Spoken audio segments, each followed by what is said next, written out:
बागेश्वर धाम सरकार मंदिर। जी हाँ, भगवान बालाजी की यह मंदिर और यहाँ के आचार्य धीरेन्द्र कृष्ण शास्त्री इस पूरे देश में इस वक्त चर्चा का विषय बने हैं। ऐसा दावा किया जाता है, यहाँ आकर श्रद्धालु अपनी अर्जी लगाते हैं और उनकी सभी मनोकामनाएं पूरी होने के साथ ही उन्हें हर कष्ट से मुक्ति मिलती है। यहाँ आचार्य धीरेन्द्र कृष्ण शास्त्री भगवान बालाजी का दरबार लगाते हैं और अनजान लोगों को उनके नाम से बुलाते हैं। फिर पर्ची में लोगों की समस्या भी लिख देते हैं। आजकल ये बातें लोगों की जुबान पर चढ़ी है, तो आइए आज हम आपको बताते हैं। धीरेन्द्र जी का जन्म 4 जुलाई 1996 को छतरपुर के पास स्थित गड़ागंज ग्राम में हुआ था। इनका पूरा परिवार आज भी उसी गड़ागंज में रहता है, जहां पर प्राचीन बागेश्वर धाम का मंदिर स्थित है। इनका पैतृक घर भी यहीं पर है। यही इनके दादाजी पंडित भगवान दास गर्ग सेतुलाल भी रहते थे। इनके दादाजी ने चित्रकूट के निर्मोही अखाड़े से दीक्षा प्राप्त की थी, जिसके बाद वे गड़ा गांव पहुँचे, जहां उन्होंने बागेश्वर धाम मंदिर का जीर्णोद्धार करवाया था। यहीं पर धीरेन्द्र कृष्ण के दादाजी भी दरबार लगाया करते थे।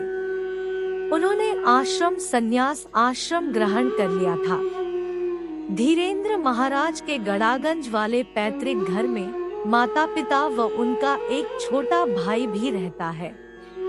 इनके पिताजी का नाम रामकृपाल गर्ग था, जो नशे की आदी थे, जिस कारण वह ज्यादा कुछ करते नहीं थे। इनकी माता जी का नाम सरोज गर्ग है।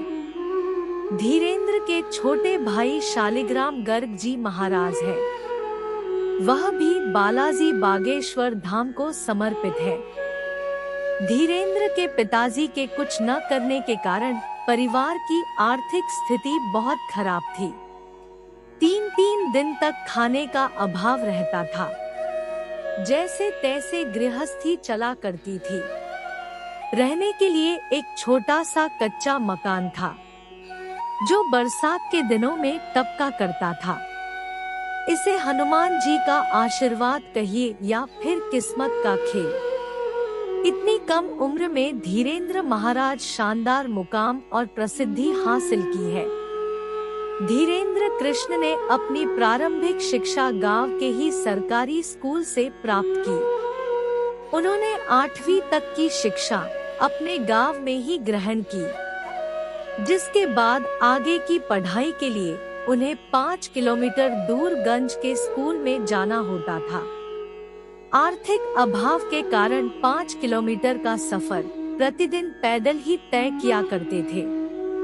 यहाँ से उन्होंने 12वीं तक की पढ़ाई की। इसके बाद आगे की पढ़ाई के लिए उन्होंने कला संकाय से स्नातक में दाखिला लिया, लेकिन आर्थिक अभाव और धर्म में भक्ति और आस्था के कारण उन्होंने बीच में ही पढ़ाई छोड़ दी।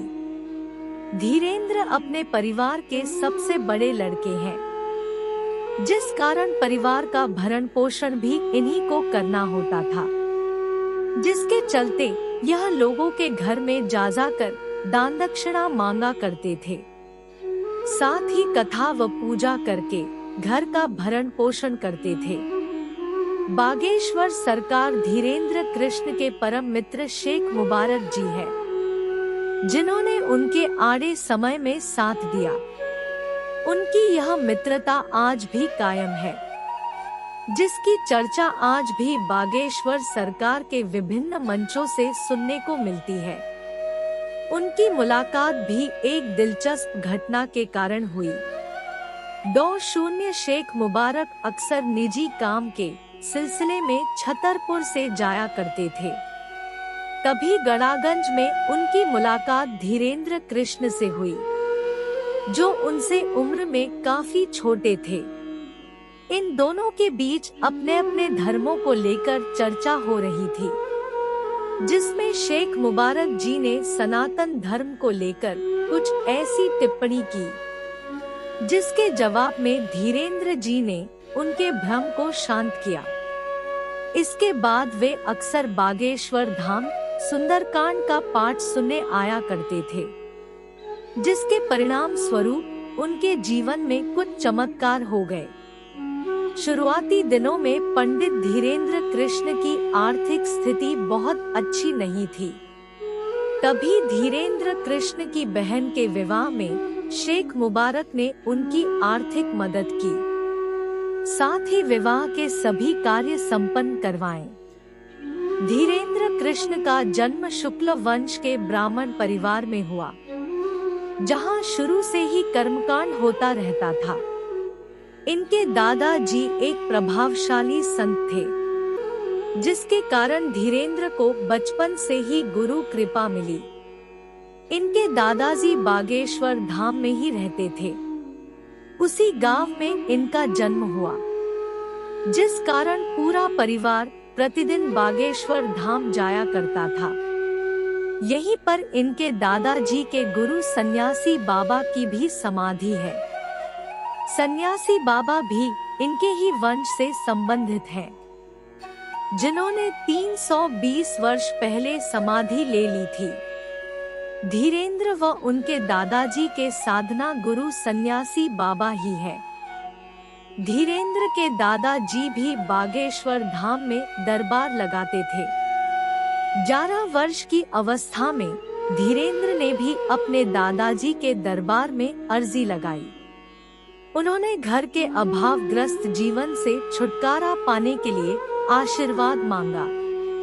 तब इनके दादाजी ने धीरेन्द्र को अपना शिष्य बना लिया।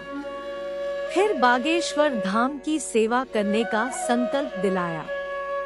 धीरेन्द्र का मानना है कि उन्हें जो भी ज्ञान व अलौकिक शक्तियां प्राप्त हुई, वह सभी उनके दादाजी और सन्यासी बाबा की कृपा का ही परिणाम है। उनके दादाजी पहले से ही गृहस्थ आश्रम को छोड़कर सन्यास आश्रम में प्रवेश कर चुके थे। 2010 में इनके दादाजी सेतुलाल गर्ग ने काशी में अपने देह को त्याग दिया। दोस्तों, आज की वीडियो में बस इतना ही। दोस्तों, आपको आज की वीडियो कैसी लगी प्लीज कमेंट्स करें और वीडियो को लाइक और चैनल को सब्सक्राइब करें।